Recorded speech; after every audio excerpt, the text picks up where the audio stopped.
네, 우리 본부가정 여러분 안녕하십니까?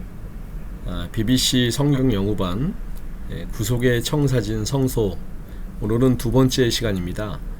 성소 제도의 목적에 대해서 우리가 함께 살펴보겠습니다.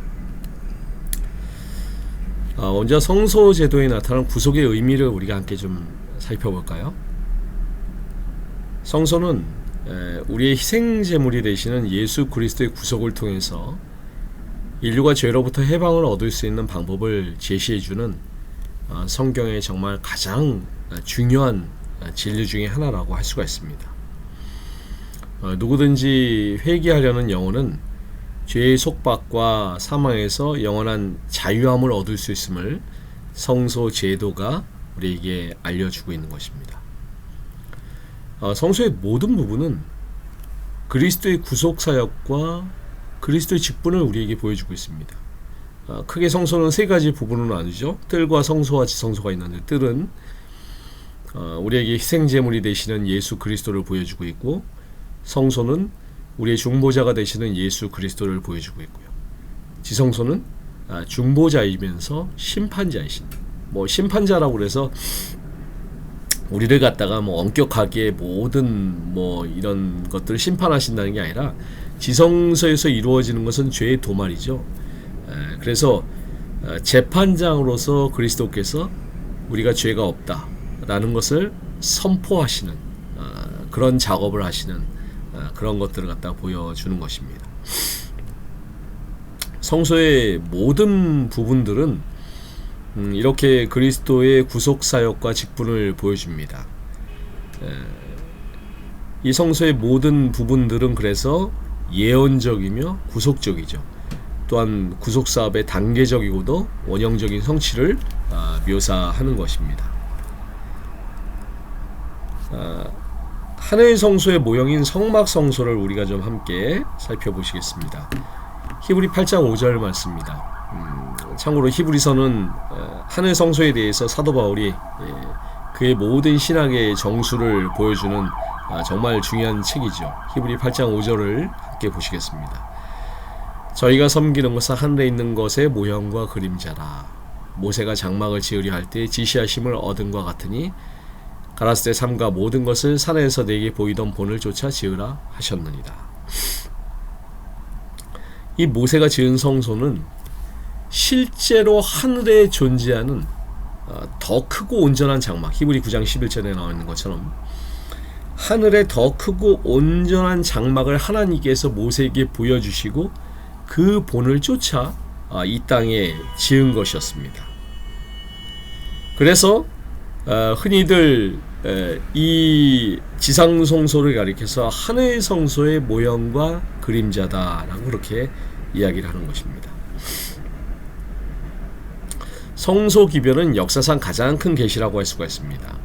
성소는 그리스도의 지상생애와 하늘 성소 사역에 대한 계시이고요, 하늘로 향해 가는 하나님의 백성들의 영적인 경험에 대한 계시이기도 한 것입니다. 친히 이스라엘의 목전에 강림하셔서 모세를 통해 주신 성소 제도는 역사상 가장 위대하고 장엄한 장면이 연출되었습니다. 여호와께서 큰 능력 가운데 수많은 천사들과 함께 강림하셨습니다. 모세는 킹 제임스 역으로 한번 보시겠습니다. 신명기 33장 2절에 주께서 시내에서 오시어 세일에서 일어나시고 파란 산에서 비치시며 그가 수많은 성도들과 함께 오셨다, 이렇게 이야기하고 있습니다. 그 앞에 이제 막 출애굽한 200만 명의 이스라엘 백성들이 두렵고 떨리는 마음으로 그 광경을 친히 목격한 것입니다. 성소가 의미가 있는 것은 특별히 그 시간 속의 지성소인 안식일과 굉장히 밀접한 관련이 있기 때문입니다. 이스라엘 백성들은 애굽 땅에서 나온 날로부터 계산해서 제3월 그때에 3월 초하룻 날에 시내산에 도착해서 장막을 쳤습니다. 자, 조금 어려울 수가 있는데 잘 한번 보시기 바랍니다. 여호와의 명령에 따라서 마음과 몸을 성결케 하며 옷을 빨고 제3일을 기다렸습니다. 제3일은 출애굽기 19장 전체의 흐름으로 볼 때 이 제3일은 분명히 안식일이었습니다. 이날 제7일에 이 제7일 안식일에 이스라엘의 목전에서 십계명과 율례를 반포하심으로 자신을 계시하실 것이었습니다. 자, 여기 출애굽기 19장 10절로 11절 말씀해 보시면은 여호와께서 모세에게 이르시되 너는 백성에게로 가서 오늘과 내일 그들을 성결케 하며 그들로 옷을 빨고 예비하여 제3일을 기다리게 하라. 이는 제3일에 나 여호와가 온 백성의 목전에 시내산에 강림할 것임이니라. 자, 이 모세가 말한 오늘과 내일은 시완월, 이스라엘 백성들의 유대력으로 시완월 3월 3일과 4일이었습니다. 그리고 제3일은 일곱째 날인 그 시완월 3월 5일 안식일 아침이었습니다. 모세가 그 다음날 이른 아침에 일어나 언약을 체결하고 다시 산에 올라가 6일을 기다린 다음에 여호와의 아련실로 들어간 날이 일곱째 날인 제7일이었습니다. 그래서 이 7일 전인 제3일도 안식일이라는 사실을 알 수가 있습니다. 계산이 좀 복잡하죠. 어쨌든 하나님께 이러한 하나님을 뵙고 여호와의 아련실로 들어간 것은 제7일 안식이라는 얘기입니다. 이러한 여호와께서 시내산에 강림하셨습니다. 산꼭대기에서 빽빽한 구름이 덮이고 구름이 점점 밀려와서 온 산이 신비 가운데 감쌌습니다. 장엄한 광경이죠. 그 후에 백성들을 모으는 나팔 소리가 들리고 모세가 백성들을 인도해서 산 앞으로 나아갑니다. 여호와의 영광이 맹렬하고 나팔 소리가 땅을 진동하더니 온 땅이 고요해지면서 많은 천사들이 함께한 가운데 이렇게 그 안식일에 이런 광경이 벌어지게 되는 것입니다. 일렀을 때 여호와께서 시내에서 오시고 세일산에서 일어나시고 바란산에서 비치시고 1만 성도 가운데서 강림하셨고 그 오른손에는 불같은 율법이 있도다. 여호와께서 백성을 사랑하시다니 모든 성도가 그 수중에 있으며 주의 발 아래에 앉아서 주의 말씀을 받는도다. 자, 모세가 여호와께서 이스라엘 목전에서 구름으로 에워싸인 산과 구름을 단상 삼아서 오른손에 불같은 율법을 펴시고 말씀을 반포하신 사실을 이렇게 기록하고 있는 것입니다. 이날 이스라엘 백성들이 두려운 경외심을 가지고 여호와께서 친히 선포하시는 율법과 율례에 대한 말씀을 다 들었습니다. 여호와께서는 구름 가운데서 모세를 나오게 하신 다음에 이스라엘 백성들을 율법의 수호자와 관리자로 삼으시기 위해 이 국법의 기초인 십계명과 율례들을 반포하셨습니다. 히브리 12장 18절로 23절에 있는 말씀입니다. 너희의 이룬 것은 만질만한 불붙는 산과 흑음과 흑암과 폭풍과 시온산과 살아계신 하나님의 도서인 하늘의 예루살렘과 천만 천사와 하늘에 기록한 장자들의 총회와 교회와 만민의 심판자이신 하나님 앞이라. 이 탁월한 신학자였던 사도 바울이 이 구약에서의 이스라엘 백성들이 그곳에서 시내산에서 하나님께 이 율법을 받는 장면을 그가 정확하게 이해를 했습니다. 그리고 이 장면을 영적인 이스라엘 백성들에게 그대로 바울이 대입하는 것입니다. 바울이 그 영적인 이스라엘 백성이라고 할 수 있는 그리스도인들이 이 시내산의 모형을 통해서 하늘 시온산을 바라보길 원한다고 이렇게 이야기하는 것입니다. 시내산의 작은 정부와 비교가 되는 더 큰 하늘의 정부를 바울이 지금 설명하고 있는 것입니다. 땅의 경고보다 더 큰 하늘로부터 나는 경고에 유의할 것을 또한 바울이 당부하고 있는 것입니다. 시내산에서 이스라엘 백성에게 십계명을 주실 때 그 말씀을 순종하도록 두렵고 떨리는 가운데 십계명을 반포하셨던 하나님께서 더 큰 능력으로 하나님의 말씀을 순종하도록 경고하시는 것입니다. 그래서 심판자이신 하나님은 땅만 아니라 하늘도 진동시키실 것이기 때문입니다. 또한 자신의 백성 중에서 율법과 성소 제도를 주시기 위해서 강림하셨던 하나님께서 장차 이 세상 나라를 자신의 것으로 삼으시기 위해서 머지않아 다시 강림하실 것을 바울이 힘있게 강조하고 있는 것입니다. 자, 이제 다시 시내산의 현장으로 가보겠습니다. 하나님께서 모세를 통해서 자신의 백성들과 언약을 체결하기를 원하셨는데요. 이 모세가 산에서 내려와서 여호와의 모든 말씀과 그 모든 율례를 백성들에게 말하고 그들이 순종할 마음이 있는지를 물을 때 백성들이 뭐라고 그랬어요? 한 소리로 입을 모아서 얘기하되 여호와의 명하신 모든 말씀을 우리가 준행하리다 라고 이렇게 그들이 이렇게 서약합니다. 모세는 그 다음 날인 시완월 그 3월 6일에 3월 5일에 이제 그 안식일에 그들이 이런 하나님께 모든 말씀과 율례를 받았죠. 그 다음 날인 3월 6일 일요일입니다. 이른 아침에 일어나서 거룩한 예식을 준비했습니다. 그리고 그 후에 언약의 비준이 뒤따랐습니다. 산기슭에 제단이 설치되고 그 곁에는 이스라엘의 12지파대로 12기둥이 언약의 수락의 증거로 세워졌습니다. 그리고 이 제사를 위해서 선택받은 청년들이 희생 제물을 드렸습니다. 이날 3월 6일 날 다시 모세는 아론과 나답과 아비후와 이스라엘 장로 70인을 데리고 산으로 올라갑니다.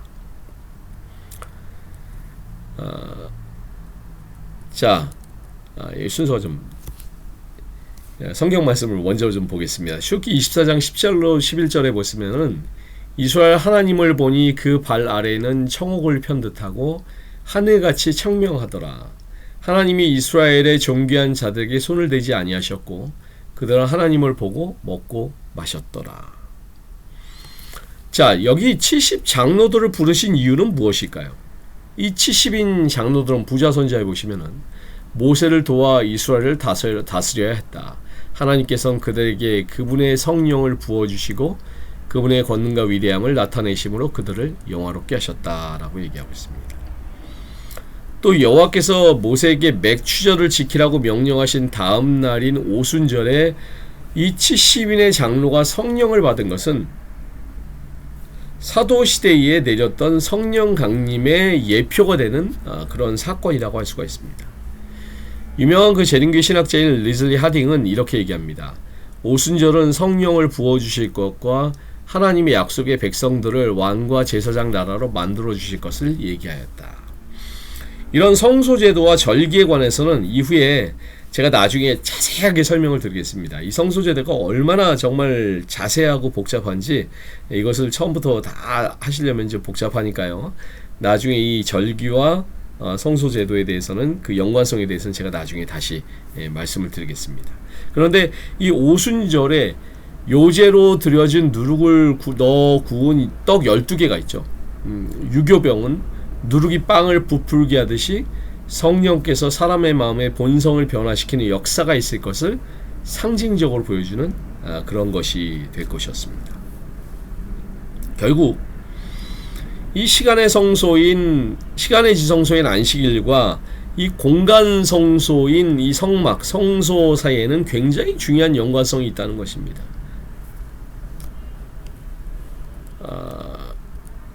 출애굽기 24장 16절 말씀에 보시면은 여호와의 영광이 시내산 위에 머무르고 구름이 6일 동안 산을 가리더니 제7일에 여호와께서 구름 가운데서 모세를 부르시니라. 부자선지 313페이지에 보시면 안식일이었던 제7일에 모세는 구름 속으로 부름을 받았다. 이 공간 성소와 시간 성소는 밀접한 관련이 있어요. 그래서 우리가 안식일을 이렇게 지키는 것은 물론 하나님께서 창조하신 날이고 하나님께서 그날을 거룩하게 하셨기 때문이기도 하지만은 성소와도 밀접한 관련이 있다는 것입니다. 오늘날 세상에 많은 사람들이 일요일인 주일에 예배를 드리지만 그날이 도대체 무슨 상관이 있습니까? 하나님께서 창조하신 날도 아니고요. 하나님께서 거룩하게 하신 날도 아니고요. 또 성소와 아무런 관련이 없는 그날을 사람들이 안타깝게도 무지하게 그날의 예배를 드리고 있는 것입니다.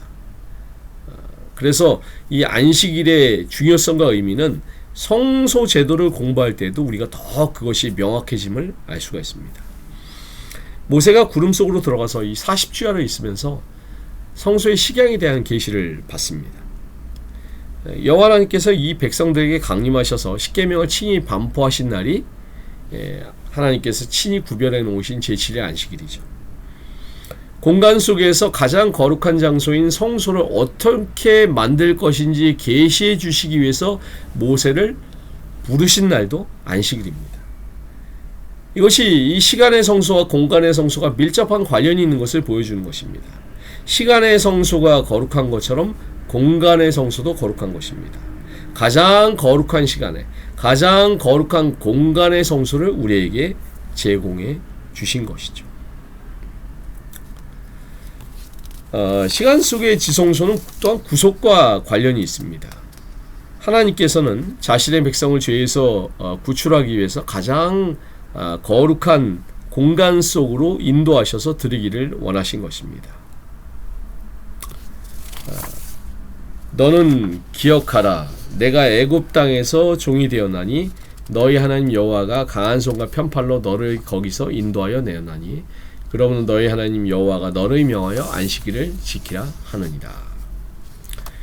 이 공간 속의 지성소 역시 구속과 관련이 있는 것입니다. 하나님께서는 자기의 백성을 죄에서 구출해서 가장 거룩한 공간 속으로 인도하여 드리기를 원하시는 것입니다.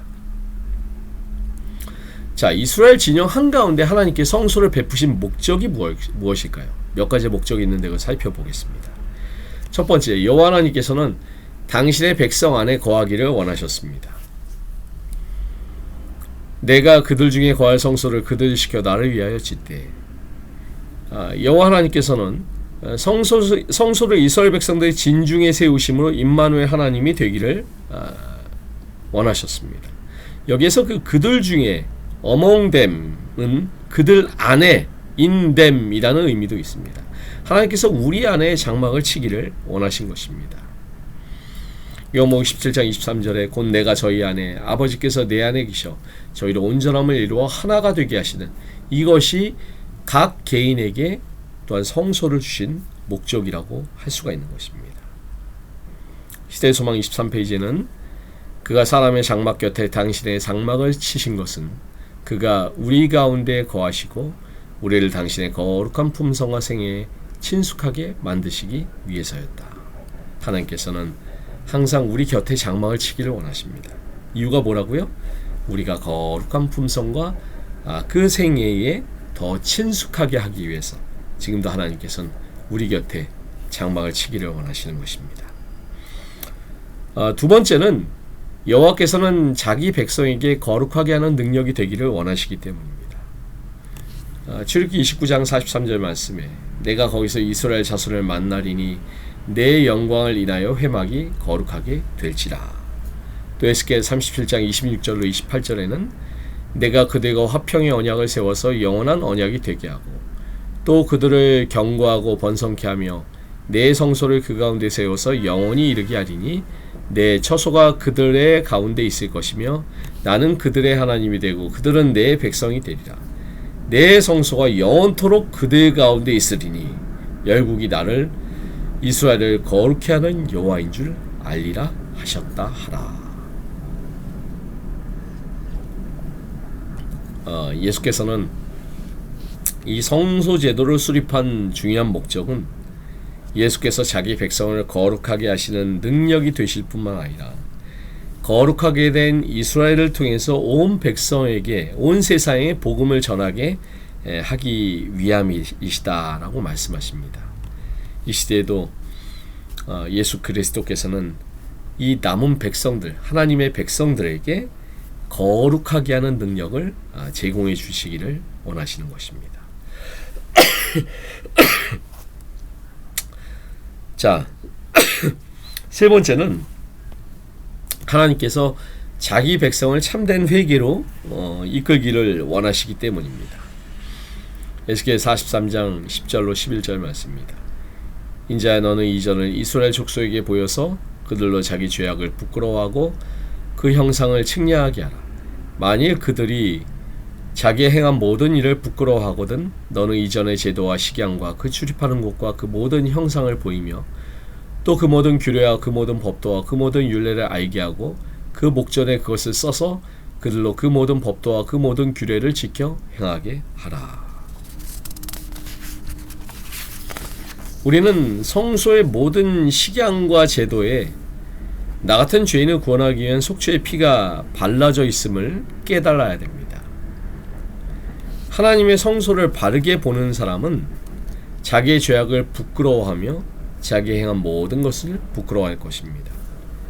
회개의 경험이 이렇게 깊어질수록 성소의 제단이나 희생제사나 절기나 각 재료와 기구에 드러난 이 구속사업을 우리가 깊이 측량하게 될 것입니다. 네 번째 목적은 성소의 경험이 측량되는 것입니다. 또 내게 지팡이 같은 갈대를 주며 말하기를 일어나서 하나님의 성전과 제단과 그 안에서 경배하는 자들을 청량하되, 이 말이 무슨 뜻일까요? 요한에게 주신 지팡이 같은 갈대는 에스겔이 본 성소를 측량하는 장대와 같은 것입니다. 성소를 재는 측량자입니다. 에스겔은 녹같이 빛난 사람 하나가 손에 삼줄과 청량하는 장대를 가지고 문에 서 있는 것을 봤습니다. 이 사람은 곧 44장 2절과 5절에서 여호와로 불리는 그리스도이십니다. 그리스도께서는 친히 성소를 측량하시는 본을 보이셨습니다. 자, 그러면 여기서 중요한 것은, 우리가 궁금한 것은 성소를 측량하는 것이 무엇일까요? 에스겔 40장 4절 말씀입니다. 보이는 것을 눈으로 보고 귀로 들으며 내 마음으로 생각하는 것입니다. 성소를 측량하는 것은 뭐예요? 성소 진리를 이해하고 나의 것으로 만드는 것입니다. 그러면 어떤 사람이 측량함을 받을까요?